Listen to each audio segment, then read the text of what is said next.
Апа, мен прямой эфирде отырмын, қазір подписчиктерім сұрап жатыр, шарға келіп, Аужан, сен ауылдағыдай таңғы 5-те тұрып жүрсің ба деп сұрақ қойып жатыр, соған мен жауап берейін. Мен өзі отырып таңғы 5-те тұрам, барлық таңертең завтракқа каша жасаймын.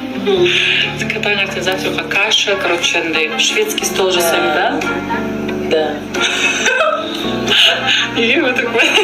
Шведский стол жасаймын, андай краб, короче, Вьетнамнан алып келгем, краб, рак, короче, таңертең Вьетнамнан алып келгем, соның бәрін өйтіп қуырып пісіріп қоямын.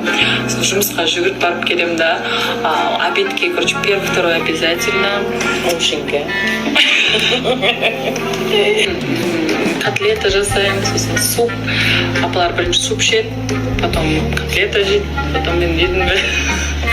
Манты. Я манты жасаймын. Пицца. Забыл. Негізінде бұның бәрі өтірік болған деп па.